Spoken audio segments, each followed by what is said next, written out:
Hello again, whiskey friends. Thanks for joining everybody for another review. So it won't be whiskey today. We are going to be getting into rum. I had the pleasure of recently visiting San Juan in Puerto Rico, asked the bartender for a tip on a good sipping bourbon, and the bourbon I was given was Ron del Barrilito. So we're going to go through this one a little bit, but I was awfully impressed. It did not fit my expectations whatsoever. Going to a bar, ordering a sipping whiskey or a sipping rum, and getting an experience like this. So, as a whiskey drinker, I also think this is a very inviting rum and one that you can check out if you're interested into getting into rums. So, thank you for joining me today, whiskey friends. Let's kick off the show.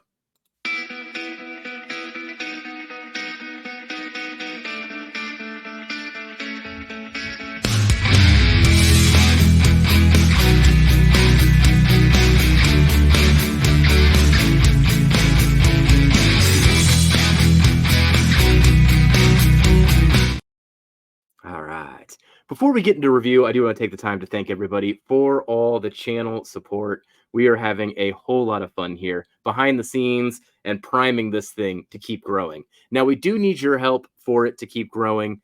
All the likes, all the subscribes, please consider it. As you can see in the banner below, we post multiple times a week, much content as we can, either whiskey reviews, blind flights, and our live show on Whiskey Wednesdays.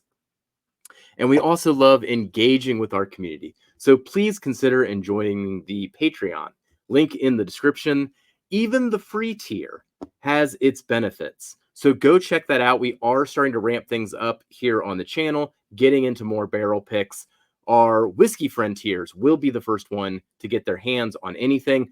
But if it doesn't sell out after it goes through all the whiskey friend tiers, we will be giving it to the free tiers before we then go public. So just something to keep in mind. Even if you sign up for free, become a whiskey friend, we still love having fun and hanging out. So getting into this one with the rum. So what we are dealing with here is, once again, Ron del Barrilito. I know I'm probably not rolling my R's the right way there. I am terrible at pronunciations. The price on this one is $35 at the duty free, by the way. It was buy two, get 15% off, which was then buy two bottles, and it cost me $69 at duty free in San Juan. I did do some sleuthing on some US sites, such as Keg and Bottle, and maybe Sealbach popped up. Either way, if you hunt for this, you'll find it domestically as well, ranging from $40 to $50. So it does seem like the duty free was certainly the best deal, getting it for $35 a bottle on average. It is 86 proof, and it was aged 6 to 10 years, and it's a blend of those barrels. Now, the unique thing about this, and I had to look all this up because when the bartender gave me this in San Juan, oh my gosh, did it not fit my expectations whatsoever. It's a sherry bomb.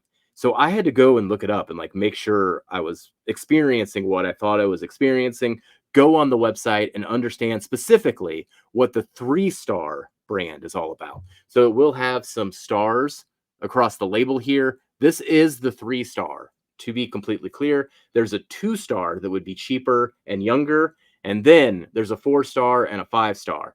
The prices on those escalate. If I would have tried to have snuck that in my bag, I would have been in real trouble. When I got home, the 4-star jumps all the way up to close to $400. The 5-star jumps all the way up to $800. Big difference in all those releases is the age. Whereas this one in my hands that we'll talk about today was 6 to 10 years.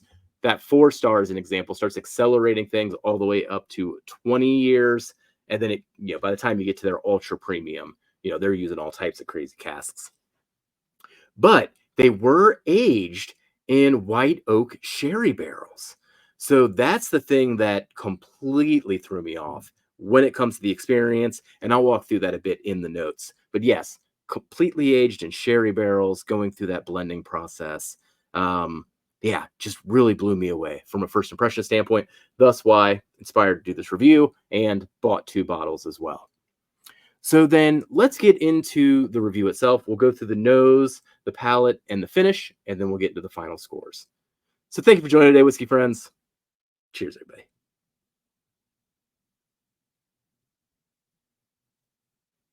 So, once again, the nose is so surprising. I gave this nose a big thumbs up here. So, really, due to that sherry influence and the barrel influence as well.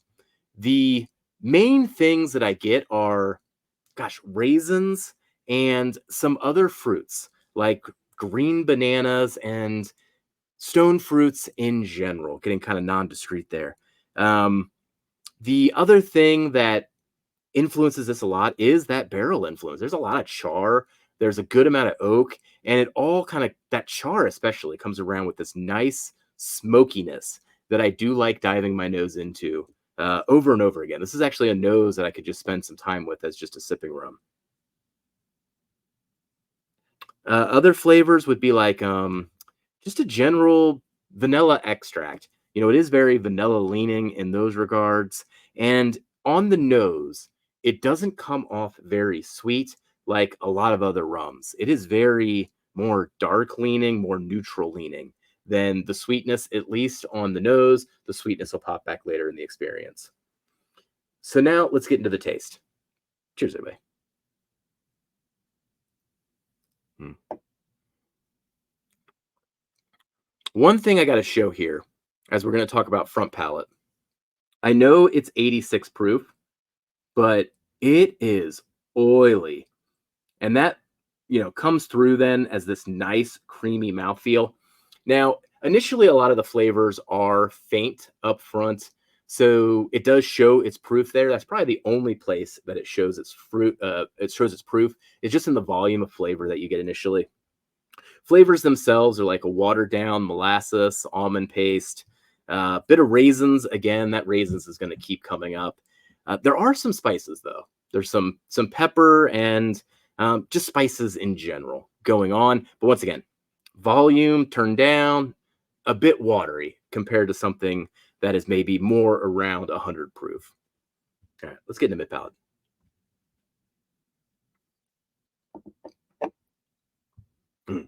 So mid palate, it does escalate, and the volume on the flavors does come up. Essentially, the volumes on the flavors match the nose, particularly with that green banana note really coming through, and those fruits just come through real cleanly as well. Something I really liked about this rum in particular was how clean the fruits were coming through. A whole lot of sherry influence, which I of course love. I am a big, you know, bourbon sherry finished fan. So that part of it is what really made me smile on first impression when I did order this at the bar.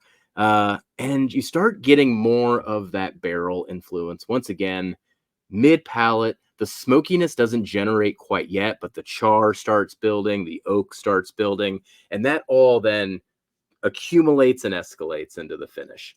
So on the palate, once again, thumbs up for me. Like the flavors, solid experience all the way through, good mouthfeel. Really nothing to complain about other than that faintness up front initially. All right, let's get into the finish.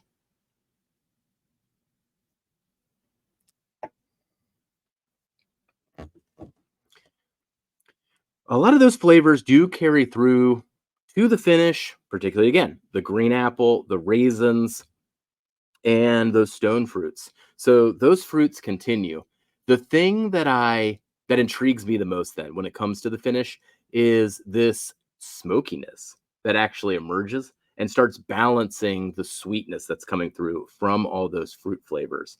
So almost would describe kind of the ending sensation as a smoked sweetened raisin. That's kind of that ending impression there. But the smokiness, once again, not something that I was expecting throughout any of this. You know, whenever I've ordered uh, a rum blind like this at a bar, never had anything that was like just straight up finished in sherry barrels or anything like that. So, once again, all of this was very surprising. And then, even now, going through it here in more detail, just no wonder why I was so blown away when I had it at the bar. So, once again, finish thumbs up all around. So then going through the scores here on the channel, we do have a 3-tier scoring system. All of these tiers have different metrics behind them. So what you see here is essentially a percentage of points.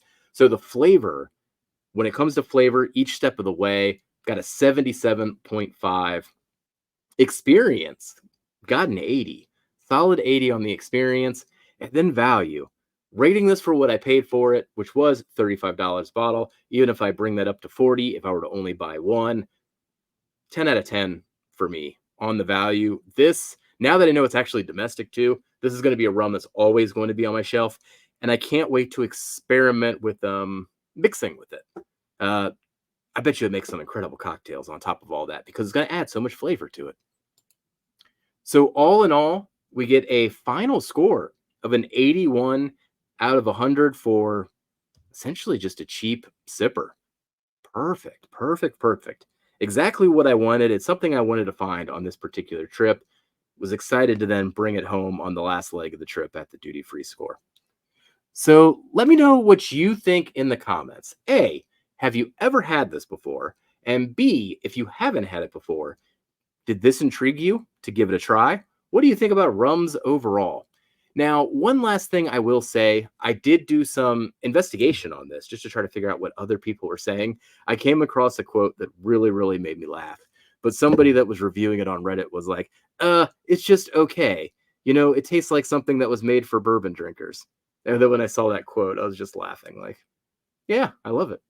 So cheers, everybody. There's another rum review in the books. Once again, if you've tried this, let me know, and you can find it domestically.